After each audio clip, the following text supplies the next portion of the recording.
Scenes may not be suitable for very young audiences. Parental guidance is recommended. Ang programang ito ay naglalabas ng sensitibong eksena at impormasyon. Striktong patnubay at gabay ng magulang ang kailangan.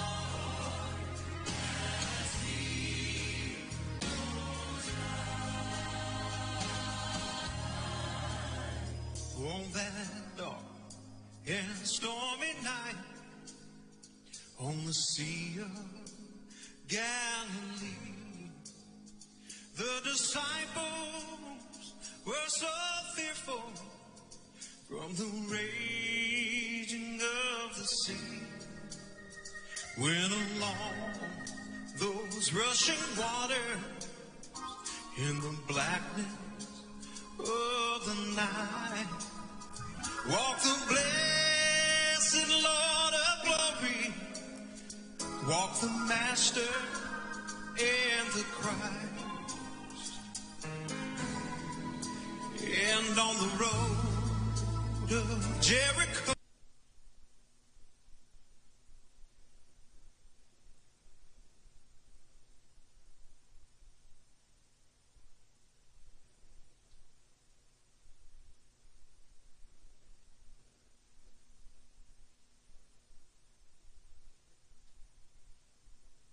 Lahat. Okay, magandang umaga sa inyo lahat. Purihin ang ating pong Panginoon. Tunay na napakabuti ng Diyos. Welcome to our Master's Program over Kakampi Online. At isa pong magandang umaga ngayon, makulimlim. At salamat, hindi naman po maulan, pero minsan ay umuulan. Mga kapatid, salamat sa Diyos. And again, we thank God for this opportunity na muli tayo magsama-sama upang tayo po ay magpalakasan sa pamamagitan ng salita ng ating pong dakilang Diyos. So sa oras na ito, nagpapasalamat tayo sa ating Panginoon sapagkat tayo ay Kanyang sinasama. Amen. Tapos na po kayo mga kapatid at naway nasa mabuti tayong kalalagyan. Wala naman sa atin ngayon ang nasa banig ng karamdaman, bagkus tayo ay lahat maayos at lahat pinagpapala. Purihin ng Diyos. So tayo muna ay manalangin mga kapatid. Hingin natin ang patnubay ng ating Panginoon sa ating pong programa. Manalangin po tayo. Dakilang Diyos, salamat po sa pagkakataon. Muli na ipinagkalaw mo sa amin ng Diyos upang kami ay magsayin papawid na sa lamang sa oras ay maipahayag po namin ang iyong dakilang salita at sa bawat nakikinig ay katagpuin niyo po ang kanilang mga pangangailangan. Salamat o Diyos sa oras nito. I need the guidance of your Spirit, Lord, upang magampanan po mabuti ang ating pong pagpapahayag ng iyong salita at pagpalain niyo rin po ang naaabot ng aming pong palapit. Again, bless Ma'am Fede Codemo, si Brother RV, ang aming technician. Salamat po sa patnubay mo sa lahat ng panahon. Again, we dedicate this program for the glory of your name, Jesus Christ of Nazareth. We pray, everybody say, Amen. Purihin ang ating Panginoon. So, binabati po natin ang mga maagang nag-join sa ating pong palatuntunan ngayon. Nagpapasalamat tayo. Praise the Lord. Kay Sister Mary Jane Salvador na imbagabigat dyan sa lugar ng Isabela. Kay Sister Miriam Suprimido, good morning po, Pastor, sabi niya. And Sister Vic Pagtakan. Amen. Pagpalain po kayo ng ating Sister Ruth Laureta. Pagpalain po kayo ng ating pong dakilang Diyos sa pag-join sa ating pong palatuntunan sa oras na ito. Naway ang biyaya po ng Diyos ay sumagana sa inyo pong lahat. Wow. Thank God for our regular listeners at viewers na pati po nandiyan upang kami po ay ika nga po'y palakasin ng loob para kami po ay magampanan po natin ang mabuti ang layunin po ng ating pong dakilang Diyos. Praise God. So can you share our program today upang marami pong makinabang sa ating pong palatuntunan at tatalakayin sa umagang ito. Praise the Lord. So ito pong palatuntunan the Master's Class is brought to you by Touch Ministry Center Church at nagpapasalamat tayo sa ating pong Panginoon na praise the Lord tayo po ay magkakasama sa paglilingkod sa ating po dakilang Diyos. Amen. God is so good. So again mga kapatid, amin pong patuloy pong ipinopromote ang amin pong fundraising sa aming local church. Baka nais nyo po para makatulong, mabili namin ng aming lupa.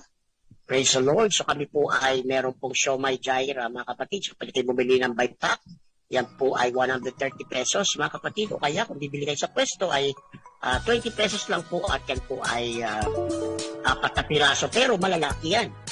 Magandang umaga si Sister Violet Rene, pagpalain kayo na ating Panginoon. So, bili po kayo, pwede kayong order, magsabi lang at ito po yung amin po ipapadala or dadalhin sa inyo kung malapit-lapit kayo. Of course, meron din po kami mga kapatid na praise the Lord, vinegar, please, yung vinegar, TMC vinegar, please, ayan, kung kayo po yung nais din na maging distributor ng aming mga produkto, magsabi lang po kayo mga kapatid para ika nga po ay makatulong po kayo sa aming pong layunin. Good morning, Sister Michelle Beso Katibo. Thank you for joining and viewing. Pagpalain po kayo ng ating pong dakilang Diyos. Ayan po ating mga ilang mga produkto. Mga kapatid, meron din po tayong chili garlic sauce. Mga kapatid, yan po ay 100 pesos per bottle. Ayan. Masarap po yan mga kapatid. Mapaparami po kayo. Yung anghang niya ay tamang-tama lang sa gusto pong makaranas mga kapatid ng maanghang na pampalasa at papasarap ng kain. So yan po ay 100 pesos. Yung aming chili gyro po ay open for distributors. Kung naisa po yan po 100 pesos pag binibenta per bottle. So meron din po tayong yummy gong mga kapatid. Pwede kayo order ng yummy gong. Yan po ay isang masarap na bagoong alamang. Yan po ay yummy spicy bagoong. 80 pesos po yan per bottle. Usap tayo kung gusto nyo po maging distributor po kayo mga kapatid. Of course, ang TMC Church ay meron pong TMC Food House. Matatagpuan lang po malapit dito sa church at sa stalls ng Immaculada Conception College. At kung gusto nyo kumain ng unlimited lugaw, punta po kayo mga kapatid. Meron kami mga silog meals. Meron din kaming 30 log kung saan lahat ng pagkain. 30. May kanin na po yung mga maling mga kapatid. 30 lang po yun with rice. Amen. Hotdog, mga kapatid, with rice din po yan. Ham with rice. Praise God. At may tusino rin po, Pero yan po ay 30 pesos lang. Ganun po. Ka-affordable ang ating pong mga produkto. And of course, yung mga pagkain or mga ulam, madalas po ay bumabatay sa araw. So ngayon, munggo po yan. May bangus steak palagi. At may burger din po kami. Kaya kung nasa po magpa-deliver ng burger, magsabi lang po kayo. So yan po mga produkto po natin. Good morning, Sister Lani Lacchio, Sister Caroline Spirito, pagpalain kasi Brother Gerald Dizon, ang ating pong multimedia director. At si Sister Rosario or Ruiz Casulia, mga kapatid. At patuloy po natin i-share ang ating palatuntunan upang marami po ang makinabang sa ating pong pagpapalatuntunan sa mga panahon ito. Kaya tulungan po tayo ng ating Diyos, na itong ating palatuntunan ay patuloy po maging kasangkapan ng Panginoon sa pagpapalagana po ng salita ng ating pong dakilang Diyos. Alright? So habang tayo patuloy po na nag-share ng ating pong program, makinig muna tayo, no? Brother RV, makinig muna tayo ng papuling awit sa Panginoon. Hello, Brother Randy Parales. Sabayan po natin ang choir as they sing for the glory of God. God bless you.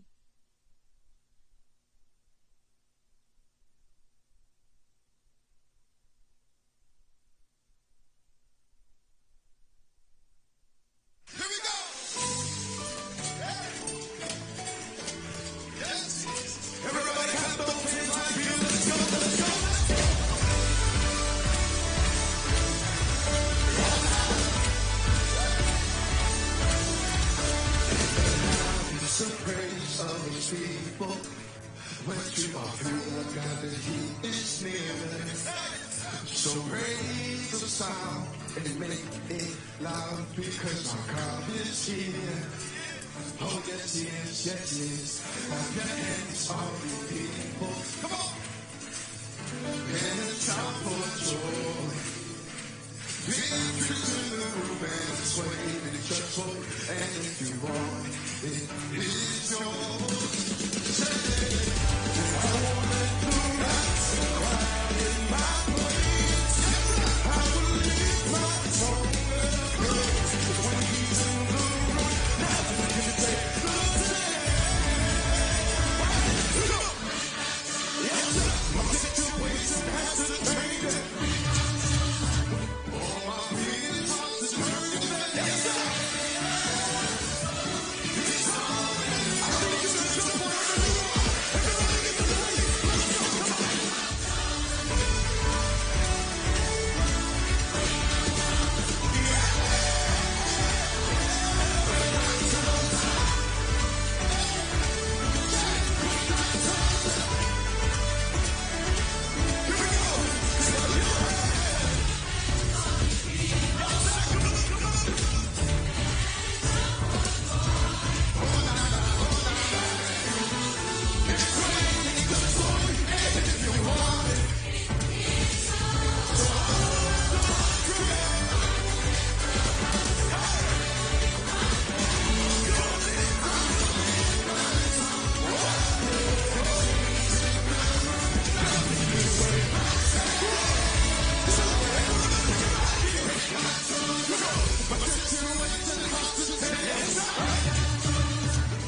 Praise the Lord. Napakagandang papuling awit ang ating napakinggan, mga kapatid. We got to praise the Lord in this house. Today nga, mga kapatid, na tayong mga mananampalataya ay wala pong pagsidlan ang kagalakan kapag tayo po ay nasa bahay-sabahan ng ating Panginoon. So good morning po sa ating patuloy pong pagbati. Babatiin natin ating mga tagapakinig. Sister Emma Dionisio Solis, good morning po. Sister Tess Avila, pagpalain kayo ng Panginoon. Sister Eliza Nimes, Sister Lisa Talon Valenzuela. Praise God, the Lord bless you all. At ang aking classmate, Pastor Dennis Gatchalian. Yan po sa lugar po ng Palawan. Lord willing, mga kapatid, maganda makapasyal ulit sa Palawan kahit wala pong gawain, mga kapatid. And we are praying for God's great revival na patuloy pong maranasan ng mga lugar natin. Alam niyo, sabi ko nga mga araw, classmate Dennis, isa po ito sa parang nawawala ng insinisigaw. Noong panahon natin, estudyante tayo ng Bible School, palagi natin narinig, revival. Kaya kahit sa klase namin noon, nag-revival kami, Praise God. Pero pagdating ng year 2000, parang nag-shift yung focus ng mga churches at parang napunta na sa pagpapaganda ng church, hindi naman masama. Parang naging blessed na ang marami, hindi rin masama. Kaya lang, dapat habang nag-bless tayo, dapat po yung ating pong emphasis sa mga biyaya po na ating pong dakilang Diyos ay patuloy po nating huwag kakalimutan. We need revival. Pag may totoong revival, mga kapatid, ay talagang ang pagpapala po ng Diyos ay patuloy na dadaloy. Good morning, Mami Teresa Tiglaw, Maya Paabak dyan sa lugar po ng Pampanga. Salamat po sa Panginoon. Meron tayong 20 plus viewers ngayon at tayo po ay maghahanda na sa pagdakop natin sa salita po ng ating pong dakilang Diyos. Again, continue sharing our topic today sapagkat gusto natin na marami pong makinabang sa ating pong patutuloy. Sa nga pala, tayo po mag-ingat dahil yung panahon po ay panahon ngayon ng sore eyes, panahon ngayon ng trangkaso, lalo yung mga bata, bilis na po ang trangkaso, kaya dapat malakas ang kanilang resistensya. Kasi uminom tayo kung kailangan uminom ng vitamins, mga kapatid, gawin po natin yun sapagkat yun ang paraan, mga kapatid, para tayo ay iniingatan ng ating pong dakilang Diyos. So we need to be very careful about our health. Ang hirap pa naman, lalo pag na-hospital. So tayo po ay, sabi nga, God gave us food. Binigyan tayo ng Diyos ng access sa food para yun ang magbibigay sa atin ng resistensya panglaban po sa karamdaman. Ngayon po talagang lalabas ang lahat. Actually, sabi nga nila, ang lagnat po ay hindi talaga karamdaman yan. Yan po ay sintomas na may nilalabanan ng ating katawan para nga po hindi po tayo magkasakit. So when we experience fever, ibig sabihin mayroong infection na kailangan po nating nga po ay bigyan ng pansin. Kaya mahalaga po na ito pong ating katawan ay lagi pong nasa fit na kalagayan. Yan, puri ng ating Panginoon. Alright, so tayo pidarako na po sa salita po ng ating pong Panginoon. Nagpapasalamat tayo sa ating dakilang Diyos. Amen. Ayan na naman si Meta. Hindi pa nga ako nakakaabot ng 300 share. Ay nag-restrict na naman siya. Okay na, kayo na po mga taga-online. Ministry natin ang mag-share, Sister Caroline at Sister Mia, dahil wala pa nga ako sa kalahati ng 300 ko ay nag-restrict ko siya for 1 hour. Kaya tulungan tayo ng ating Panginoon na patuloy po nating maisagawa ang ating pong paglingkod sa pamamagitan po ng ating bahagi. Praise the name of the Lord. Now, meron kayong dapat maintindihan bago tayo dumako sa salita ng ating Diyos. Ang buhay Kristiyano ay hindi po nakasentro yung how to survive life. Because God has given us the power to overcome every obstacle na meron po sa ating mga buhay. Hindi po dapat ang focus natin, mga kapatid ko, kung paano palagi malagpasan ang tinatawag na problema. It is not our focus. Kasi kung tayo po ay nagtatapat sa Diyos, naglilingkod sa Diyos ng matapat, hindi dapat kataka-taka na tayo, mga kapatid ko, ay sinasambahan ng ating Panginoon. Tayo po, mga kapatid, ay nakakaranas ng biyaya ng Diyos sa ating po mga buhay. Kaya napakalaga sa ating buhay na tayo po ay magpakita ng tinatawag na kasigasigan sa paglilingkod sa ating Panginoon. At hindi po nakafocus, mga kapatid, ang ating buhay Kristiyano to survive. We are not survivors, but we are overcomers. It is not just parang tumulay ka lang. Sa thin line, mga kapatid, God has destined us to be overcomers. Kaya tulungan tayo ng ating Panginoon na huwag tayong mawala sa pinaka-focus ng ating buhay at nga po'y paglingkuran ang ating pong dakilang Diyos. Ayan, sige, tayo po yung magsimula na po sa ating paksa. Kung may mga Biblia po tayo, dito po sa 1 Corinthians chapter 9, verse 22 hanggang 23, ganito po ang mababasa po natin bahagi ng salita ng Diyos. 1 Corinthians chapter 9, verse 22 hanggang 23, ito po ang sabi ni Pablo, mga kapatid. Excuse me. 1 Corinthians chapter 9, verse 22 hanggang 23, at ginawa ko ang lahat ng mga bagay dahil sa Ebanghelyo, upang ako'y makasamang makabahagi nito. Hindi ba ninyo nalalaman na ang mga nagsisitakbo sa takbuhan ay tumatakbong lahat, ngunit iisa lamang ang tumatanggap? Nang gantimpala, magsitakbo kayo ng gayon upang magsipagtabo kayo. Praise God. Siguro akit tayo ng konti. Verse 22, then 23. Sa mga mahihina ako'y nagaring mahina o nag-aring mahina upang mahikayat ko ang mahihina. Sa lahat ng mga bagay ay nakibagay ako sa lahat ng mga tao upang sa lahat ng mga paraan ay mailigtas ko ang ilan. At ginawa kong lahat ng mga bagay dahil sa Ebanghelyo upang ako'y makasamang makabahagi ninyo. Puri ng ating Panginoon. Wow! Si Pablo sabi niya, by all means that he might save some. Okay? Ang ibig sabihin ng save dito yung part ng tao, no? Yung magampanan niya yung part na maalis niya ang tao sa tinatawag na pagkapahamak. Purihin ang ating pong Panginoon. So again, ang ating pong pag-uusapan, mga kapatid, good morning, Sister Nerissa, pagpalain kayo natin Panginoon sa pag-join. Praise the Lord, ay pinamagatang by all means save some. By all means save some. Ibig sabihin, mga kapatid, sa lahat ng ating mga gawa, sa lahat ng ating pong kakayanan, ay marami tayong mahila, madala sa kaligtasan na meron po sa ating pong dakilang Diyos. Purihin ang ating pong Panginoon. Makikita po natin dito sa sulat ni Pablo, mga kapatid, yung tinatawag natin grabing passion, consuming passion ng buhay ni Pablo at ng kanyang ministry, mga kapatid. Well, nais ko pong sabihin sa inyo, ang pag-aakay ng kaluluwa, hindi po pangunahing tungkulin lang ng nasa ministry, kundi ito tungkulin ng lahat ng nasa church. Soul winning is not something that the pastors do or the leaders do, yung mga workers na sila lang gumagawa nito, kundi lahat ng mga ligtas, lahat ng napuspos ng banal na espiritu, ay nararapat na tayong mga mananampalataya po ay nag-i-engage sa ating pong mga buhay.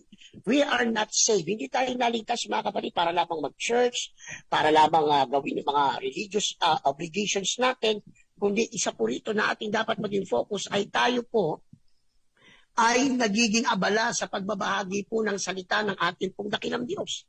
Kaya napakalagang maintindihan po natin kung tayo ay magsisimulang maglingkod sa Diyos sa pamamagitan ng soul winning, God will take care of your problems. God will take care of any obstacle, situation, circumstance na meron tayo. Ganyan ang Diyos natin eh. Pag inuna natin siya, pag inuna natin ang paglilingkod sa Panginoon, yung mga problema natin ay haharapin ng Diyos. Siya po ang gagawa ng solusyon. God will take care of your problems. God will take care of your needs when you do what is the most important sa ating Panginoon, at that is marami po tayong madala na kaluluwa sa harapan ng ating pong dakilang Diyos. Ganyan katindi ang pagnanais ni Pablo, mga kapatid, by all means save some. Lahat ng paraan, lahat ng sakit, lahat ng pagtitiis, willing po siyang ito'y pagdaanan niya dahil lamang sa kaligtasan ng mga tao o ng mga kaluluwa, mga kapatid. Kaya sabi ko nga, dapat tayong mananampalataya ay magkaroon din tayo ng ganong klaseng passion, mga kapatid, na kahit pagod galing sa trabaho, dediretso sa sa pagbabahagi, sa pagtuturo ng salita ng Diyos. I know of some people in our church, kahit pagod na galing pa sa work, diretso yan, hahayop yan. Magtuturo yan ng salita ng Diyos. Yung bang dapat itutulog na lang nila, ay ibibigay pa nila kasi gusto nilang may maligtas. Gusto nilang maging dapat sila sa harapan po ng ating pong dakilang Diyos. Kaya mahalagang maintindihan po natin, tinawag po tayo ng ating pong dakilang Diyos upang ang kanyang biyaya, ang kanyang salita, ang kanyang makapangyarihang gawa ay mahayag sa ating pong kalagitnaan. Tulungan nawa tayo ng ating dakilang Diyos na magkaroon din tayo ng ganong klase pong passion, mga kapatid, na hindi tayo masisiyahan, na hindi tayo makontento na tayo lamang ang ligtas sa ating pamilya, na tayo lang ligtas sa ating trabaho, na tayo lang ang ligtas sa ating komunidad, na tayo lang ligtas, mga kapatid, sa ating pong trabaho o sa ating pag-aasa, sa ating school. God, hallelujah, give us a holy burden na halos ikamatay natin kung pag-usapan ay desire na makita ang mga tao ay maligtas. Mga kapatid, sabi nga, bawasan natin ang impyerno para maparami naman ang nasa langit. Bawasan natin ang impyerno, mga kapatid, para naman ang langit ang mapuno. Good morning, Sister Susan Efron, and good morning, Sister Laura Spirito. Kaya mga kapatid, pinag-usapan po natin ito. Praise the Lord. At salamat, katatapos lamang ng Evangelism Summit sa Region 1, tapos na po ang Region 3. Next week naman ay sa Cebu po ang Regional Evangelism Summit. Purihin ang ating Panginoon. Nawa ang Diyos sa kanyang kapamaraanan ay makita po natin na ang Diyos ay merong gagawing dakila sa atin. God did not call us, hindi tayo tinawag ng Diyos para lamang sa ating sarili. Tayo po tinawag ng Diyos para tayo po ang kasangkapan ng Diyos para sa kaligtasan ng iba. Basahin ko po ang Romans chapter 9, verse 1 up to 3. Romans chapter 9, verse 1 up to 3, ganito po ang sabi ng salita ng ating Panginoon. Sinasabi ko ang katotohanan na kay Kristo na hindi ako nagsisinungaling, na ako'y sinasaksiyan ng aking budhi sa Espiritu Santo na meron akong malaking kalungkutan at walang tigil na karamdaman sa aking puso. Ano yon? Sapagkat ako'y nanasa o makapagnanasa na kuman, ay itakwil mula kay Kristo dahil sa aking mga kapatid na aking mga kamag-anak ayon sa laman.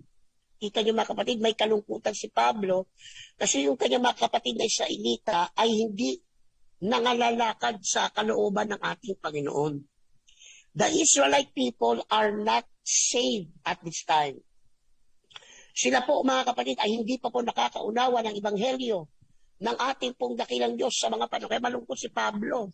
Dapat ganoon din ang mararamdaman natin kapag may mga mahal tayo sa buhay na hindi pa ligtas, hindi pa po naglilingkod sa Panginoon. Na sila po, mga anak ng Diyos, ay atin pong magawan ng lahat ng paraan. Sabi ko nga sa inyo, kung hindi nyo kayang mangaral, mag-invite po kayo ng pastor.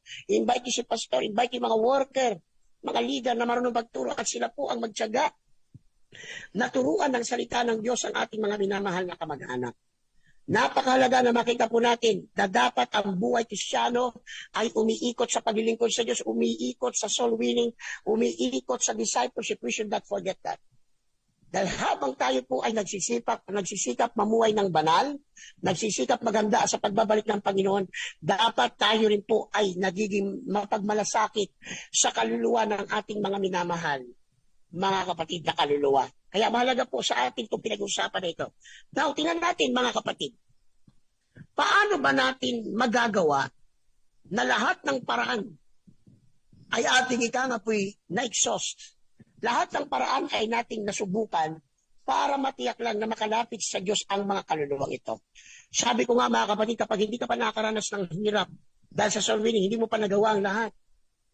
Kung hindi mo pa naranasang maghirap, ika nga po'y usigin din para sa kaluluwa ng iba, dahil hindi mo pa makapagsasabi na lahat ng paraan ay ginawa mo na. Maraming mga soul winner na naranasan pinahiya, pinalayas, amen. Ang iba, pinahabol pa sa aso. Meron akong kilala, hinahabol pa ng itak. Lahat yan ay risk. Pero naniniwala ako mga kapatid, ang Diyos ay sasama sa ating, katulad ng ating nalaman sa sa Mark 16:20 na sinamahan ng Panginoon, ang iglesia, ang mananampalataya, nang sila po ay nangaral po ng salita ng Diyos. Alright? Mahalaga po na huwag mawalang sentrong mensahe ang tungkol sa soul winning. Praise the name of God. Okay, simulan na po natin mga kapatid. Dapat po ang supreme objective ng bawat Kristiyano sa kanyang buhay ay ang makitang maligtas ang maraming kaluluwa. Habang lumalalim ka, habang tinitibay ka, pinagkakabalahan mo ang makitang maligtas. Dapat pagkaligtas natin, ang objective natin kaagad, ang ating focus kaagad, ay ang makitang ligtas ang ating mahal sa buhay, ligtas ang ating mga kamag-anak, ligtas ang ating mga trabaho, ligtas ang ating mga klase sa school, at ligtas po yung ating mga kapitbahay. Sabi ko nga sa inyo, ang kailangan mo lamang mag-invite, ang kailangan mo lamang mag-host ka ng Bible study sa bahay mo. Or so hikayatin mo ang mahal mo sa buhay, ang iyong kakilala, na magpaturo ng salita ng ating Panginoon. Sabi ko nga, invite niyo po ang pastor, invite niyo po ang kami ng bahala kung paano namin sisimulan ng Bible study sa inyong kamag-anak. Huwag pabayaan nagpipray. Huwag po prayer lamang ang ating gagawin. Sabayan ang prayer ng effort na turuan yung ating mga minamahal na kamag-anak. Sabi nga mga kapatid, kung tayo po sa Diyos na, then dapat ang pinaka sa sentro ng ating atensyon sa ating buhay mga kapatid ay ang makita ang kaligtasan ng mga kaluluwa. Amen. Napakalaga na ito po yung passion ng Panginoon ay yun din ang maging passion natin. Ang makitang naliligtas ang ating mga kakilala. Okay, basahin ko po ang Luke chapter 19 verse 10. Sabi ng Luke chapter 19 verse 10, ito pong sabi sa atin ang salita ng Diyos, sapagkat ang anak ng tao ay naparito upang hanapin at iligtas ang nawala. Yan ang napakaganda at pinakamagandang balita na dahil pala sa gusto niya iligtas yung mga nawala, ang anak ng tao, talking of our Lord Jesus Christ, ay naparito upang hanapin at iligtas ang nawala. Then, ganoon din tayo dapat. Hinahanap natin dapat ang mga kaluluwa. Well, huwag na tayong lalayuan. Diyan na naman ang kaluluwa sa ating kapaligiran. Lahat tayo may obstacle. Lahat tayo makakaranas ng hirap. Pero sa kakatsaga mo, may kaluluwa dyan na tatanggap sa salita ng Diyos. May kaluluwa dyan na tatanggapin ang biyaya ng ating pong dakilang Diyos. Kaya huwag tayong magsawa. Huwag tayong mapagod, mga kapatid. Sabi ko nga, just do your part. Invite them to church. Invite them sa Bible study. Amen. Dalawin mo sila. Sabi ko sa inyo, hindi lalapit yan kasi hindi nila nakikita yung need of salvation. Pero we pray. We should pray. Na makita po niya yung need. Kaya nga mga kapatid, gumagamit ang Diyos ng karamdaman. Na kung hindi pa nagkasakit, mga kapatid, ay hindi pa lalapit sa ating Panginoon. Diba? Ganyan ang tao eh. Saka lamang lalapit sa Diyos kasi malala na ang sakit. Saka lamang lalapit sa Panginoon kasi wala na, nalugi ang negosyo. Praise God, nasawi sa buhay, mga ganyan. Pero hintay pa ba natin, mga kapatid? Pero hindi. Hindi tayo maghihintay. Maraming paraan para mag-create ng need sa ating mga mahal sa buhay. Basahin ko po ang 1 Timothy chapter 1 verse 15. 1 Timothy chapter 1 verse 15, ganito pong sabi ng salita ng Diyos ni Pablo kay Timoteo. Tapat ang pasabi at nararapat tanggapin ng lahat na si Kristo Jesus ay naparito sa sanglibutan upang iligtas ang mga makasalanan na ako ang pangulo sa mga ito. So nakita natin, Paul was acknowledging what Jesus did. At yan nga po, at ano yung tapat na pasabi, nararapat tanggapin ng lahat na si Kristo Jesus ay naparito sa sanglibutan upang iligtas ang mga makasalanan na ako ang pangulo sa mga ito. Ito lagi ko tinatanong bago matapos ang taon, may naakay ka na bang kaluluwa? When I say naakay, naturuan, na-baptize, na-filled ng Holy Ghost, or at least nananatili sa church. Yun ang ibig sabihin ng nakapag-akay. Diyan tayo nalilinga. Diyan tayo sabihin na nadadaya ng kaaway. Diyan po tayo nabibisi ng kaaway. Sa sobrang dami ng ating challenges, sa sobrang dami ng ating kabalaan, nakalimutan natin matatapos na pala ang taon. Wala man lang tayo kahit isa na nadala sa church. Nadala sa Panginoon. Kaya itong mensahe na to ay pangpukaw upang gising, kailangan nating mag-akay ng kaluluwa. Kailangan nating bigyan ng priority na marami po tayong nadadala. Jesus Christ came so that we might be saved. Si Jesus Christ ay naparito para tayo po ang gamiting kasangkapan ng ating Panginoong Diyos para sa ikaliligtas ng maraming kaluluwa. Kaya mahalaga sa ating buhay. Good morning, Sister Brother Mark, Sister Helen Constantino, Sister Len, at Sister Jeanine. Mga kapatid, again, yan ang dapat nating focus. Kasi alam niyo, ang Diablo, gusto niya ma-focus ang ating oras sa problema. Pero pansinin niyo, sa kaka-focus natin sa problema, pagod na tayo. Pero subukan mong i-focus ang sarili mo sa pag-aakay ng kaluluwa, gawin mong passion ang pagsusolve, meaning mapapansin niyo yung problema mo, inaayos mismo ng Diyos. Your problem is being taken care of the Lord God. Salip na magbukbok ka sa bahay, salip na isipin mo yung kalagayan mo, maging busy ka sa soul winning. Ngayon, magandang bagay. Sabi ko kasi, kahit wala po kayong contact, magturo kayo sa online, mamaya may nakikinig na sa inyo. That's why churches now uses multimedia para sa soul winning kasi, mga kapatid, ngayon po ay napaka-epektibo pong paraan ng pagtuturo ay ang online. Kasi kung meron kang 5,000 friends, magturo ka lang, mag-online ka, mamaya may nakikinig na sa'yo. Sige lang, preach ka lang, turo ka lang, kahit hindi marami. Minsan, sabi ko, hindi po goal natin ng online ang magparami ng viewers. Maganda kung marami pong viewers, pero sabi ko nga, I will just do my part. Kahit ang nakikinig sa akin, isa na lang, I will preach the word of God. Kahit isa na lang ang naniniwala sa aking pangangaral, ako po ay mangangaral ng salita ng Diyos because I believe basta nag-online ako, may 5,000 na possibilities na may nakikinig po ng Ebanghelyo. Ngayong live, o maya-maya pag sila po ay nag-online, purihin ang ating po Panginoon. Salamat sa Diyos. So again, the supreme objective of every Christian in his life ay ang salvation ng marami pong kaluluwa. Mga kapatid, tayo pong visible. Tayo po ang may mensahe, tayo po ang may karanasan ng kabutihan ng Diyos. Kaya tayo rin dapat ang pulong abala sa pagbabahagi ng salita ng ating Panginoon. Ako po mismo, bilang pastor, hindi pwedeng wala akong Bible study. Ako po mismo may Bible studies. Ako mismo ay abala sa soul winning. Kasi yan po ang puso ko bilang lingkod ng Diyos, ang makita po nating maraming nalilito. Sabi ko nga sa inyo mga kapatid, kung lahat lamang tayo marirealize na ito ang pangunay nating kukunin every week, puno ang simbahan ng bisita. Every week puno ang ating mga pananambahan ng mga humahanap sa Panginoon. Amen. Let us point the people to God when we bring them to the Lord. Amen. Praise the name of the Lord. Ito po ang dapat nating maging objective again sa ating buhay at sa buhay ng lahat. At yan po'y gamitin tayo ng Diyos sa pag-aakay ng kaluluwa, mga kapatid. Kailangan ang church ng Diyos ay focus din po ang evangelism. Ito totoo, nung ako'y naging evangelista, may napuntahan akong church na yung baptistry nila may lumot na. To be honest, may napuntahan akong ganong church, di ko na lang babanggitin kung saan. And I was saddened in my heart na ang baptistry nilulumot o ang church na walang baptistry ay isang church na wala pong pagmamahal sa kaluluwa. Well, siguro nga, meron silang ilog na pwedeng pagbautismuhan. Pero dapat ang church ay hindi po walang baptistry. Kaya kami, sa every last Sunday of the month, nagsiset up kami ng baptistry kasi, mga kapatid, naniniwala kami may mababautismuhan. Sa last Sunday po, ay amin pong emphasis sa kaluluwa. Sabi ko, nalungkot ako, bakit yung baptistry ay may lumot? Ang sabi ko sa mga pastor, sa pastor na pastor, pwedeng i-ready natin yan. Kasi magkakaroon po kami ng 2 nights crusade sa iba't ibang mga barangay. Sabi ko, dito natin dadalhin at babautisan, purihin ng Diyos. After 1 hour, after 5 days of crusade, ang daming nabaptize doon sa church na yon, mga kapatid. Kaya ako po, hindi po nawawala ang pagiging evangelista ko. Kapag na-invite ako sa crusade, ako po'y tumatanggap kaagad. Bakit? Gusto ko pong magamit sa kaligtasan ng marami. Gusto kong magamit na yung mabuting balita ng Diyos ay maihahayag sa lahat. I tell you, mga kapatid, ready na po ang kaluluwa, ready na po ang harvest, pero kailangan natin ng mga aanit. Higit sa lahat, kailangan natin ng aanihin. We should go where the souls are. Minsan kasi ang mentalidad ng mga Kristiyano, mga kapatid, dinadala natin palagi ang church, ang soul sa church. Mga kapatid, baliktarin natin. Dalhin natin yung church, dalhin natin yung Ebanghelyo ng Panginoon kung nasaan naroon ang kaluluwa.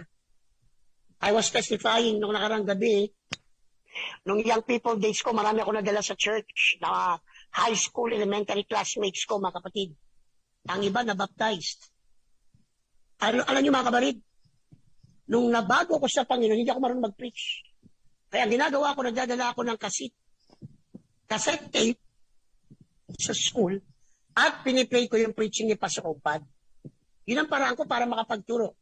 And then when I began to be trained, ako'y nag-disciple na, nagkaroon ako ng lakas mangaral. Di nagtagal, nangaral na ako sa bus. Galing sa school, papuntang PEC, nagpipreach kami. Mga kapatid, pag Sunday, bago ang pinaka-Sunday school, mga 7:30 to 8, kami po, mura pa lang pamasahin nun, pero kami po ay nagbabayad. Ngayon, pag ayaw tanggapin, kasi preacher kami, saka na namin hindi binabayaran. Pero mula Guadalupe hanggang Cubao, Christian, balikan, palitan kami. Tatlo kami nangangaral. May nangangaral sa repentance, may nangangaral sa baptism in Jesus' name. May nangangaral po sa tungkol sa Holy Ghost baptism. And then, lagi kami nangangaral sa palengke, sa kalye. Alam niyo mga kapatid, ginaya lang tayo ng purpose kasi naman ang offering. Kaya napasama ang Pentecostal eh. Nakakala nila pag Pentecostal, ay kayo yung nangangaral doon sa tayo nang, ay, hindi kami yun, mga Pentecostal yun natiwali. Yan ang sinasabi ko eh. Hindi namin kasamang Pentecostal, nagsasabi Pentecostal, pero nanghihingi sa daan. So this should be our primary objective. Pangalawa, mga kapatid, hallelujah, na ang bawat mananampalataya, praise the name of the Lord, na ganito ang maging layunin ng lahat ng mga anak ng ating Panginoon. Praise the Lord. Nais ko pong sabihin sa inyo, nakaready na ang salvation. Nakaready na po ang pagpapatawad ng Diyos. Nakaready na ang dugo ni Kristo Jesus para hugasan ang kasalanan ng tao, mga kapatid. We as believers should know, kailangan marunong tayo, mag-aral tayo. Siguro naman sa mga churches natin, may mga training tayo, mga discipleship tayo, kung paano mag-share ng Word of God. Sabi ko nga sa ating mga soul leader, ang gagawin natin ngayon, pag nagtuturo po tayo sa mga baguhan, ay face-to-face, sila'y magtuturo sa ating harapan. Para malaman natin kung alam nila ang kanilang gagawin kapag nandoon na sa field. Hello po, Brother Dennis Agudo, Sister Jason Joyce. Pagpalain po kayo ng ating pong Panginoon. Kaya yun nga po sinasabi ko, mga anak ng Diyos. Lahat ng paraan para mahikayat ang mananampalataya. Paglasaan kay hinikayat namin magdala ng bisita, mga kapatid, upang ang mga bisita ay makaranas tumanggap ng kaligtasan, makaranas tumanggap ng biyaya po ng ating Panginoon. Salamat sa Diyos, ang aming record ng Sunday ay hindi nawawalan kami ng bisita. Why? Kasi marami pong on fire para may turo ang salita ng ating Panginoon. So number 2 na, dapat natin malaman, every soul we touch is to be regarded as a potential Christian. Totoo yan. Lahat ng mga kaluluwang nadadala natin sa Panginoon ay lahat o ini-invite natin pa lang ay may potential maging mananampalatayang Kristiyano yan. Hindi pa nga natin sinusubukan, ayaw na natin. Sabi ko nga, ang technique ganito. Gusto mo mag-imbita ng isang kaluluwa? 2 ang anyayahan mo. Para kung tumanggi ang isa, may isa ka pa. Gusto mo 2 ang madala mo sa church? Mag-imbita ka ng 4 para kung tumanggi yung 2, may sigurado ka pa rin 2. Yan po ang isang technique na magandang malaman natin, mga kapatid. Praise the Lord. Sigurado, ano yung mga kapatid, hindi lahat ng panahon tatanggi ang ating mga bisita. Hindi tatanggi lahat ng ating kamag-anak. Nag-aantay lang yun, sabi niya eh. Sa simula, meron ako nabasa, no, pagmat sa kape yun. Doon sa unang pag-alok mo sa akin ng kape, ay tumanggi ka. Ulitin mo, nahihiyanan kasi ako nung una, o, di ba? Kaya pag may nagyaya sa inyong magkape, oo kagad para malibre. Sa kaluluwa, ganun din sa simula, mga kapatid, ayaw nila eh. Pero sa pamamagitan ng ating mapagpunyagi na pag-aanyaya, yan po ay magpapaulang. Sabi ko nga, don't stop inviting people because paano pag dumating ang panahon, sumuko ka. Tapos yung panahon gusto na niya mag-church, hidwang pananampalataya ang nagdala sa kanya. Kaya magtataka kayo, di ba, sa ibang mga lugar, sa ibang reliyon, dumadami din sila kasi kung kailan gutom yung mga kaluluwa, kung kailan tumigil tayo, saka naman nagkaguro ng pagkauhaw ang kaluluwa ng tao. Mga kapatid, alam nyo, minsan nakakatuwa ang ugali ng tao. No? Kasi sa akin, pagbabasa ng spiritual realm, may mga kaluluwa ang gusto nila kung saan daw sila mababago, saan daw sila mapapasunod, doon daw sila. Yun ang paniniwala nila. O, ibig sabihin ba, doon ka napabago sa isang reliyon. Kahit hindi totoo, ay sa Diyos na yan. Yun ang problema.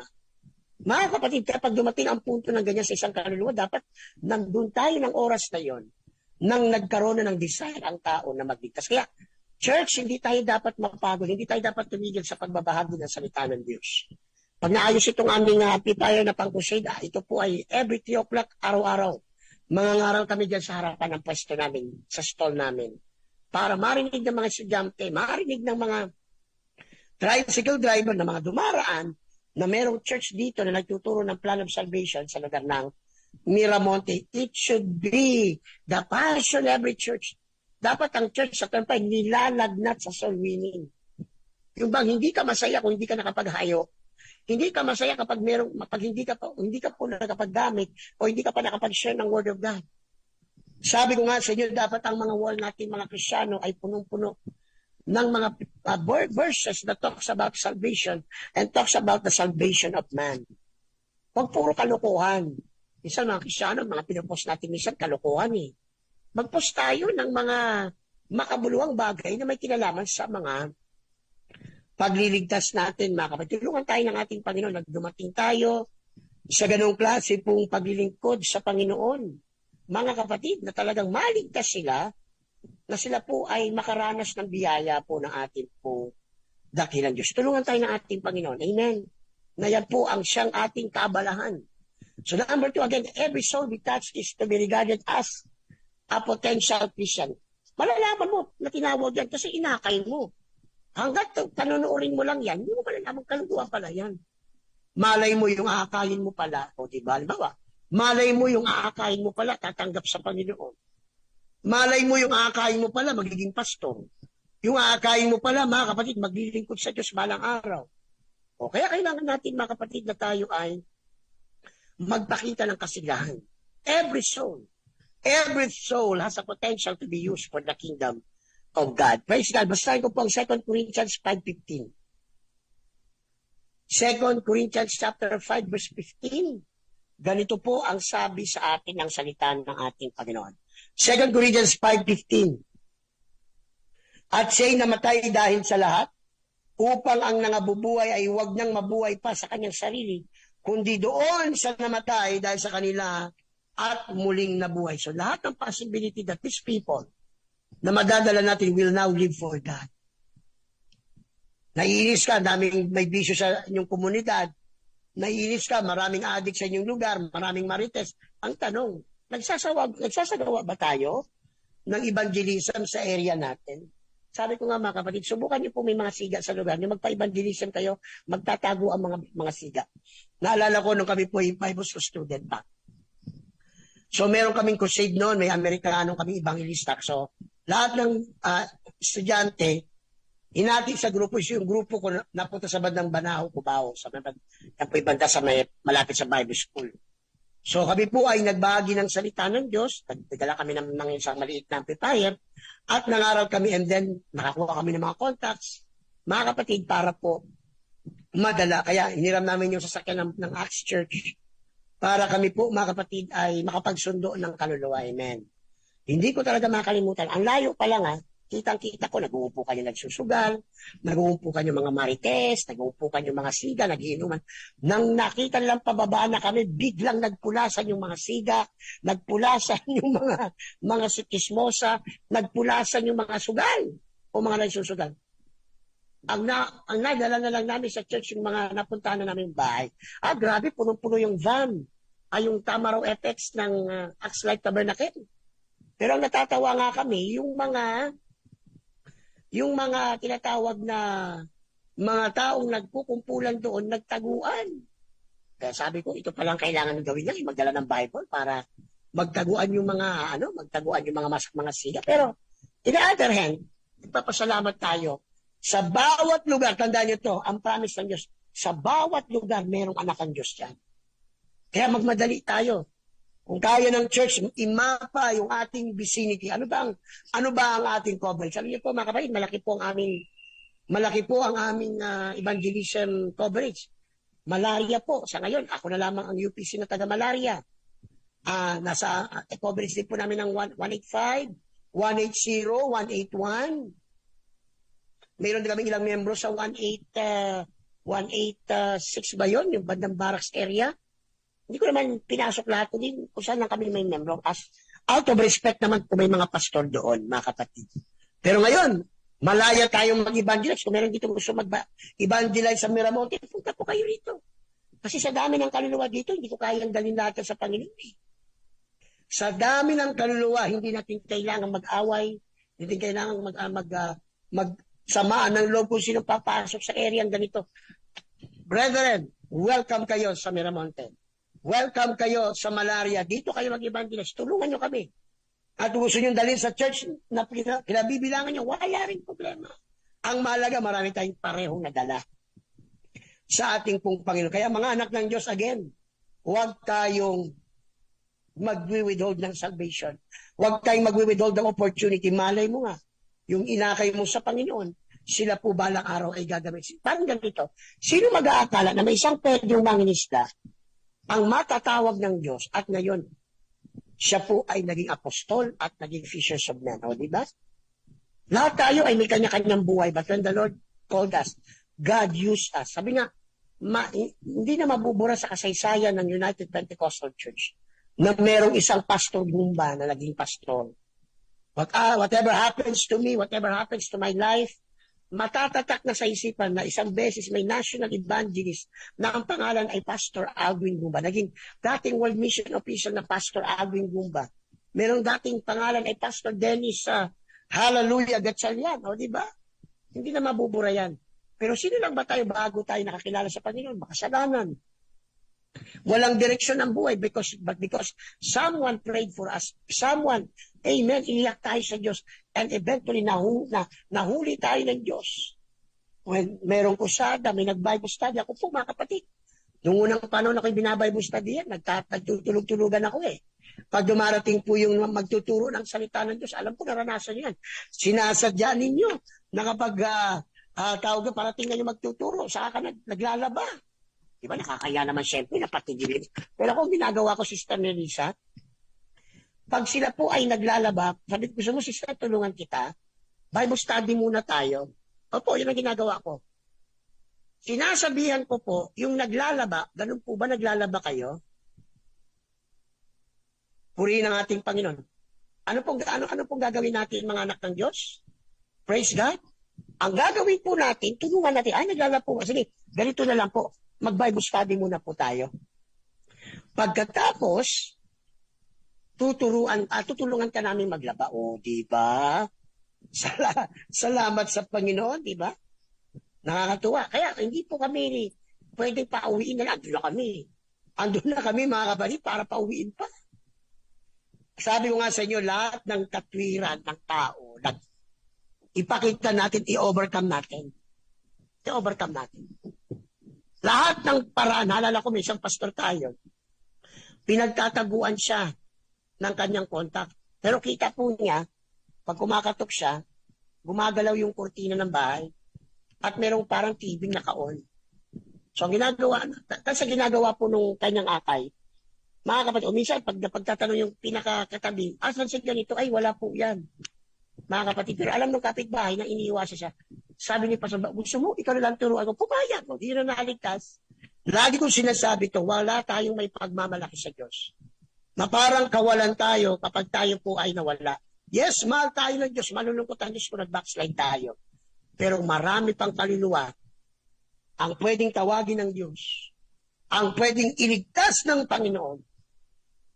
Ang kailangan po lamang natin ay magbukas ng ating mga pintuan sa Panginoon at tayo po ay maliligtas. Kaya kung may nakikinig dito, ikaw ay inaaralan pa lang o ikaw ay naghahanap ng tagapagturo, call us.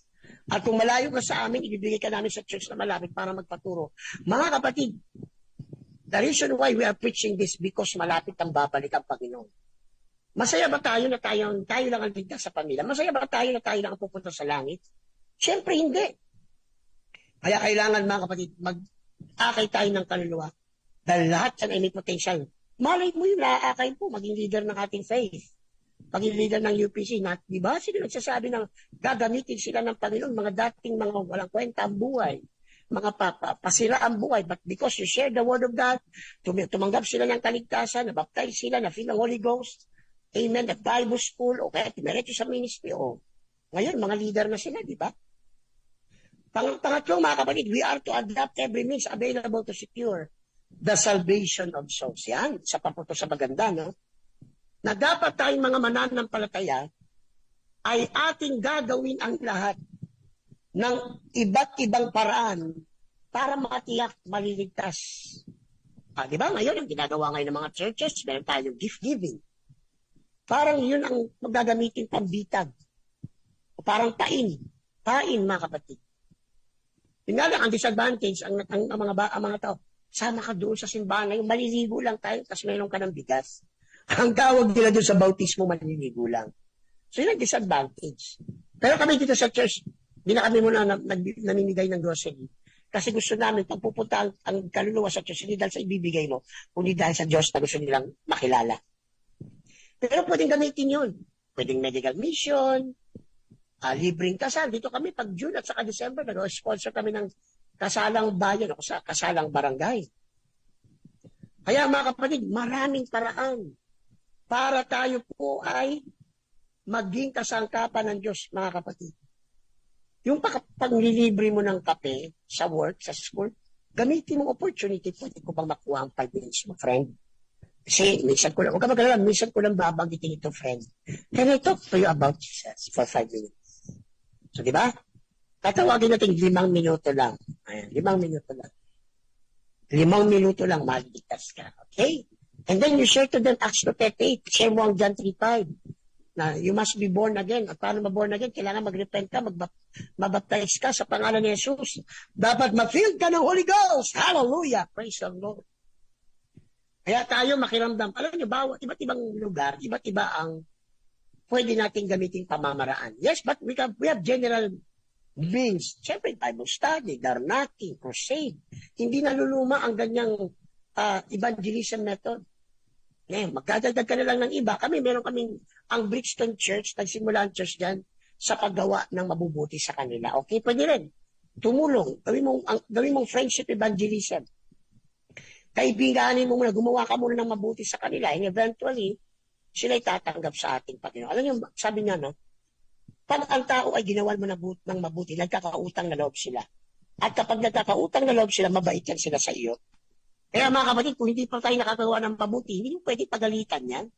Hindi mo pwedeng, hindi ka pwedeng magalit kasi hindi po siya dumalo. Hindi ka pwedeng magalit kasi hindi siya nagpaunlak. Kasi wala ka pa namang ginagawang mabuti, di ba, Sister Melissa? Kaya maganda yung ginagawa natin, di ba? Nakikita ko yung ginagawa ni Sister Melissa. Salamat, naging parte kami ng buhay ni Sister Melissa. Grabe. Yung kanyang effort, pinipid niya, pinapakain niya. Yung Bible study at cell group, yung ginagawa sa battery mo lang yan. Sister Melissa, you are on the right track. You are on the right track pagdating sa soul winning. Alright? So pag-pray natin, mga pastors na nakikinig, mga cell leaders na nakikinig, mga soul leaders, bawat iba't ibang lugar, may iba't ibang approach dyan. Pero, generally, lahat ng pwedeng gawin, prayer walking, crusade, door knocking, praise God, gift giving, lahat yan, general means yan eh. Pero sa bawat iba't ibang mga lugar, may mga naakay sa church because of deliverance ministry.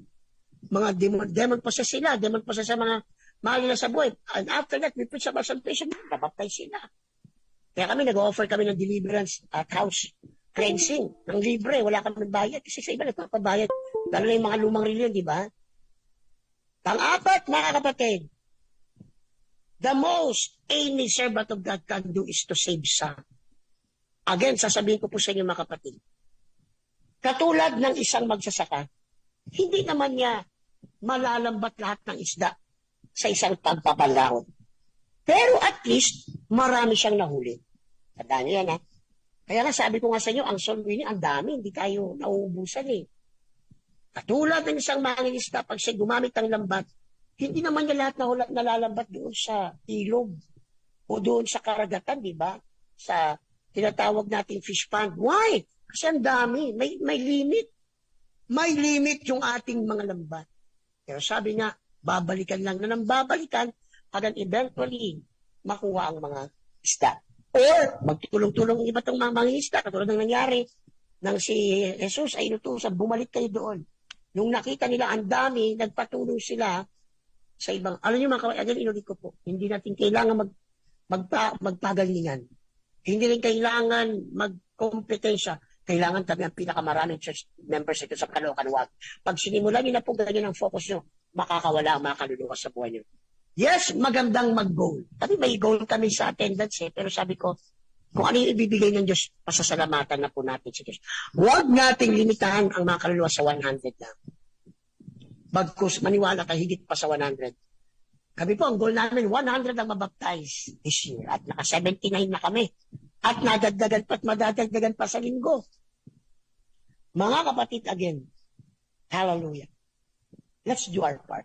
Ako, mga kapatid, hindi ako sikat na mangangaral. Ito po sinasabi ko para magsabi ng, hindi ako sikat na mangangaral. Hello, Brother Kemuel. Hindi ako kilalang leader ng UPC. Dati akong leader, pero ngayon nag-focus ako sa evangelism.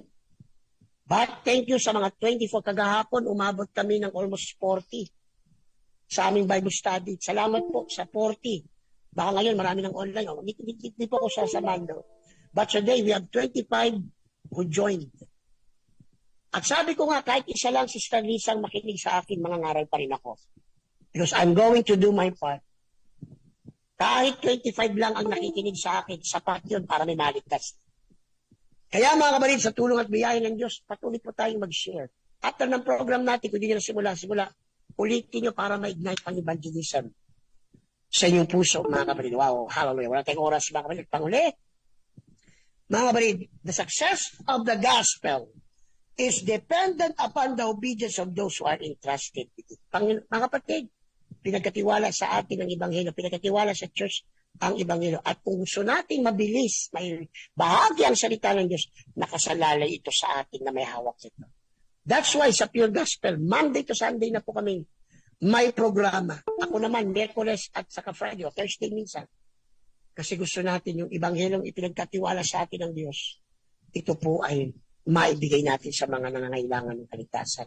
Again, mga kapatid, we will just do our part. We will do our part para ang lahat ng kaluluwa ay makalapit sa ating palit. Tayo po sama-samang manalangin.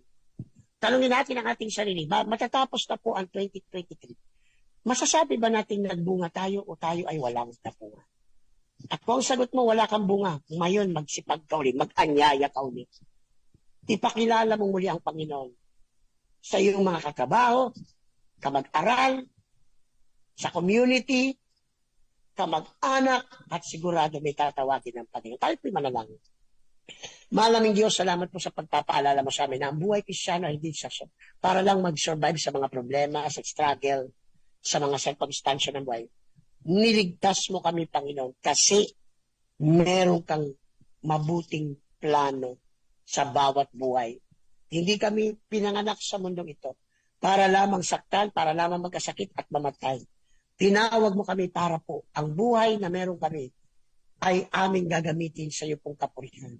Dakilang Diyos, sa kabila na marami kaming mga personal problems, mga struggle sa buhay pamilya, uunahin namin ang pag-aakay ng kaluluwa. Because we believe na pag naglingkod kami, umayo kami, you will take care of our problems. You will take care of our needs. Lord, it has been a proven principle na kapag naglingkod kami sa iyo, kahit wala kaming trabaho, may blessings po na dumarating. Kaya Lord, cause your church na lahat ng kapatiran sa church may akay.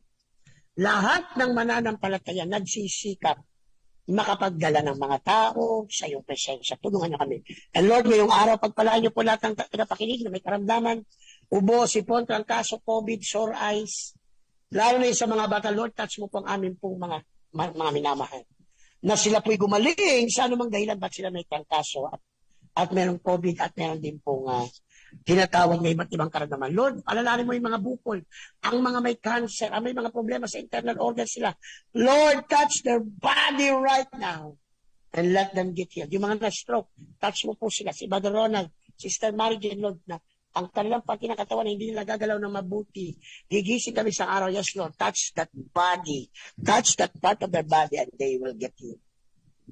Mahal namin Diyos, alalahanin niyo po bawat iglesia mo, Panginoon, na maging focus ang pag-aakay ng kaluluwa. Hindi ang puro problema, hindi ang puro situational, but you want us to focus on the salvation of souls. Again, pagpalaan niyo po natin nakinig na yung mga strategies sa 25, o mahigit pa kanina ni nakinig, papasalamat kami. I am doing my part to convince the people, to let the people know, lalo po hindi pa po ligtas, na hindi po na po nagsisi, hindi pa na-baptize, hindi pa na-fill ng Holy Ghost, na sila, Panginoon, ay lumapit sa kaya. Pagpalaan niyo po, Diyos, ang lahat ng nakinig ay yung salita. Ito po aming dalangin, Panginoon namin Jesus.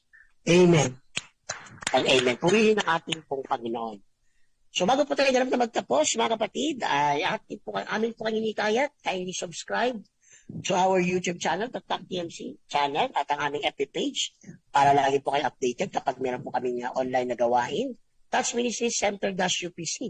And if you want to partner with us, patungkol po sa financial aspect, pwede kayo magpadala ng GCash offerings sa 0995-843-7149. Sabi ko, piso lang, masaya na ako. Kahit piso lang na GCash offering, masaya na ako. Pero kung hinihipo ka ng Diyos, sigit pa po sa piso, you can give 1 peso and more. Again, wala na po tayong oras, may susunod pa sa programa. Ito po ang lingkod ng Diyos. Thank you, Sister Michelle, Sister Emeline, for listening. Thank you, Brother Arvin sa pag-assist. Ito po, nilingkod Pastor Alvin Gumba, na palagi nagsasabi, Jesus saves, heals, and bless because He cares. God bless you mga kapatid. Happy weekend everybody. Ingat po tayo at maging abala sa paglilingkod sa Panginoon. God bless you all. I believe that before the night is over, somebody is leaving here with a breakthrough. Somebody's going to leave you with a breakthrough in your heart, a breakthrough in your mind, a breakthrough in your finances, a breakthrough in your family. I need about 50 people to shout breakthrough, breakthrough, breakthrough. Come on, somebody shout breakthrough, breakthrough. Come on, somebody shout breakthrough. Come on, clap your hands up high, everybody. Come on.